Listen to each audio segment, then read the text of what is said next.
ಅಮೆರಿಕದ ಕ್ಯಾಲಿಫೋರ್ನಿಯಾದ ಬಾನಿ ಡೂನ್ ಬೀಚ್ನ ಕಿಹೋಲ್ ಪ್ರದೇಶದಲ್ಲಿ ಮಲಗಿದ್ದ ಇಬ್ಬರು ಯುವತಿಯರು ಸಮುದ್ರದ ಅಲೆಗಳಿಗೆ ಸಿಲುಕಿ ಮೃತಪಟ್ಟಿದ್ದಾರೆ. ಮೃತಪಟ್ಟವರು 21 ವರ್ಷದ ಹರ್ಷಿತಾ ನಾಯರ್ ಮತ್ತು 20 ವರ್ಷದ ಮಹಿಯಾ ಅಲ್ಸ್ರಾನ್ ಎಂದು ಅಧಿಕಾರಿಗಳು ಗುರುತಿಸಿದ್ದಾರೆ. ಈ ದುರ್ಘಟನೆ ಕಳೆದ ಬುಧವಾರ ನಡೆದಿದೆ. ಹರ್ಷಿತಾ ಅವರ ತಂದೆ ಏನ್ ನಡೆದಿದೆ ಎಂಬುದು ನನಗೆ ಇನ್ನು ಅರ್ಥ ಆಗ್ತಾ ಇಲ್ಲ, ನಾನು ಇನ್ನು ಆಘಾತದಲ್ಲಿದ್ದೇನೆ ಎಂದು ಹೇಳಿದ್ದಾರೆ. ಸಂಜೆ ಸುಮಾರು 5 ಗಂಟೆಗೆ ಘಟನೆಯನ್ನ ಕಂಡ ವ್ಯಕ್ತಿಯೊಬ್ಬರು 911ಕ್ಕೆ ಕರೆ ಮಾಡಿದ್ರು. ಬಳಿಕ ಹಲವು ರಕ್ಷಣಾ ತಂಡಗಳು ಸ್ಥಳಕ್ಕೆ ಧಾವಿಸಿದವು. 8 ಜೀವರಕ್ಷಕರು ಸಮುದ್ರಕ್ಕೆ ಇಳಿದು ಯುವತಿಯರನ್ನ ಹುಡುಕಿದ್ರು. ಒಬ್ಬ ಯುವತಿಯನ್ನ ಹೆಲಿಕಾಪ್ಟರ್ ಮೂಲಕ ಯೆಲ್ಲೋ ಬ್ಯಾಂಕ್ ಬೀಚ್ಗೆ ಕರೆತಂದು ನಂತರ ಆಸ್ಪತ್ರೆಗೆ ಸಾಗಿಸಲಾಯಿತು. ಮತ್ತೊಬ್ಬರನ್ನ ಪ್ಯಾಂಥರ್ ಬೀಚ್ಗೆ ಕರೆತಂದು ಆಂಬ್ಯುಲೆನ್ಸ್ ಮೂಲಕ ಆಸ್ಪತ್ರೆಗೆ ಕರೆದೊಯ್ಯಲಾಯಿತು. ರಕ್ಷಿಸಿದ ಕೆಲವೇ ಸಮಯದಲ್ಲಿ ಹರ್ಷಿತಾ ನಾಯರ್ ಮೃತಪಟ್ಟರು. ಮಹಿಯಾ ಅಲ್ಸ್ರಾನ್ ಗಂಭೀರ ಸ್ಥಿತಿಯಲ್ಲಿ ಆಸ್ಪತ್ರೆಯಲ್ಲಿ ಚಿಕಿತ್ಸೆ ಪಡಿತಾ ಇದ್ರು. ಆದ್ರೆ ಅವರು ಕೂಡ ಶನಿವಾರ ಮೃತಪಟ್ಟರು. ರಕ್ಷಣಾ ಸಿಬ್ಬಂದಿಯೊಬ್ಬರು ಮಾತನಾಡಿ, ಮೊದಲ ಯುವತಿಯನ್ನ ಪ್ಯಾಂಥರ್ ಬೀಚ್ಗೆ ಕರೆತಂದು ಸಿಪಿಆರ್ ನೀಡಲಾಯಿತು.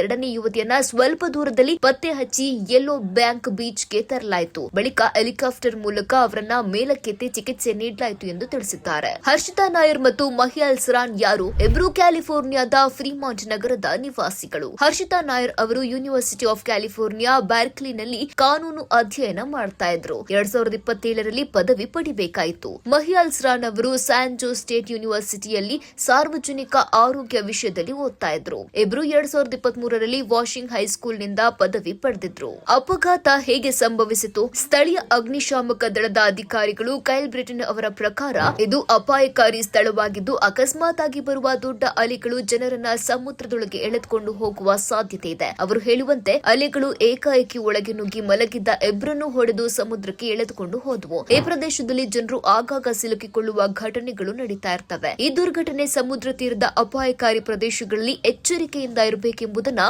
ಮತ್ತೊಮ್ಮೆ ನೆನಪಿಸಿದೆ.